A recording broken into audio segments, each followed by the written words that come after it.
Perkenalkan, nama saya Pranata Utama dengan NIM 6211422130.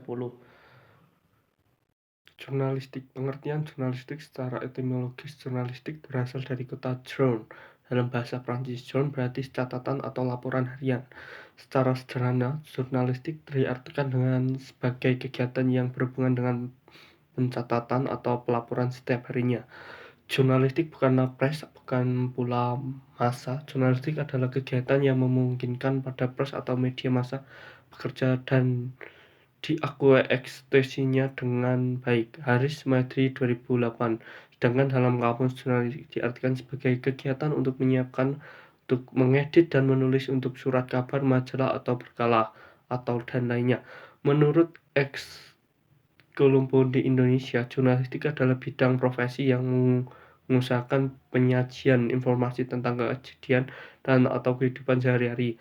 Pada hakikatnya dalam bentuk penarapan dan pengajian secara berkala dengan menggunakan sarana-sarana penerbitan yang ada di Suhadang 2004-22.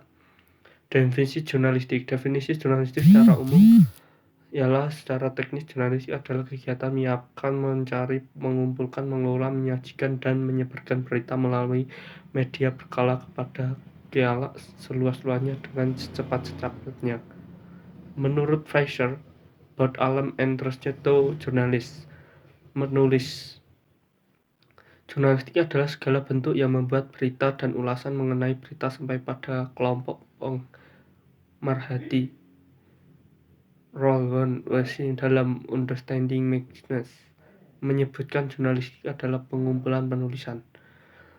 Jurnalistik olahraga Indonesia. Di Indonesia berita seputar jurnalistik olahraga cenderung ramai jika tengah berlangsung event yang mengisytiharkan para atlet olahraga dari negara. Sebut saja ketika berlangsungnya Asian Games atau event turnamen sepak bola antar negara di Asia Tenggara atau AF Suzuki Cup. Semua media berlomba untuk membuat laporan jurnalistik atau olah mengenai perolehan medali sementara atau hasil pertandingan sepak bola. Saat ini menarik dibuat untuk jurnalistik oleh olahraga bukanlah peringatan Indonesia di Kencana Olahraga Asia, melainkan sebuah langkah baru yang diambil oleh Persatuan Sepak Bola Seluruh Indonesia (PSSI) berkaitan kebijakan naturalisasi pemain. Kebijakan naturalisasi yang dilakukan PSSI menemui pro dan kontra pihak, dan pro menilai bahwa ini merupakan langkah tepat yang diambil PSSI untuk mengakhiri seretnya prestasi persepak bolaan negeri ini. Para pemain naturalisasi yang dilakukan dalam timnas diharapkan mampu mengangkat derajat PSSI. Saat ini menarik dibuat jurnalistik olahraga bukanlah peringkat Indonesia kancah olahraga ASEAN, melainkan sebuah langkah baru yang diambil oleh Persatuan Sepak Bola Seluruh Indonesia atau PSSI terkait kebijakan naturalisasi pemain.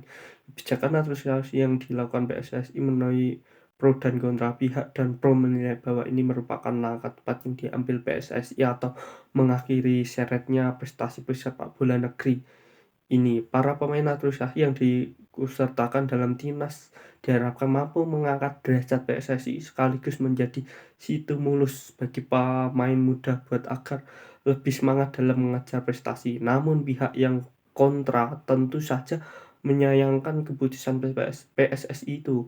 Mereka menilai lebih baik memperbaiki program pembinaan pemain muda daripada menggunakan cara instan untuk meraih sebuah prestasi. Mereka menganggap masih banyak anak negeri yang memiliki potensi yang bagus, namun belum tergali sebab mendeknya program pembinaan usia muda. Tanpa menyampaikan perdebatan pro dan kontra seputar kebijakan naturalisasi tadi, alangkah baiknya kita sedikit mengamati fakta dan terjadi di tubuh PSSI penerapan kebijakan naturalisasi ini. Pertama, layak dijadikan bahan berkaca dari kebijakan ini tidak lain diikutsertakan timnas PSSI tidak ajang AF Suzuki Cup. Tak bisa dipungkiri prestasi gemilang yang diraih timnas tidak lepas dari peran dua pemain naturalisasi dan dimiliki PSSI. Meskipun naturalisasi tidak dikendalikan, berarti jika tak ditopang oleh pemain anak negeri sendiri. Setidaknya ada motivasi dan semangat lebih dan dirasakan anak-anak negeri ini dari kehadiran dua pemain naturalisasi tersebut. Kedua, dapat dijadikan bahan kaca. Selanjutnya, tentu saja animo masyarakat kita begitu besar terhadap perkembangan timnas PSSI saat ini. Jangan mengolek, semua tahu bahwa masyarakat Indonesia sebenarnya sudah haus sekali dan akan lebih prestasi membanggakan dari timnas PSSI. Oleh karena itu, tidak heran jika 80.000 kursi NAN tersedia di Stadion Gelora Bung Karno penuh sejak dijalani pasangan NAN rindu prestasi. Terima kasih.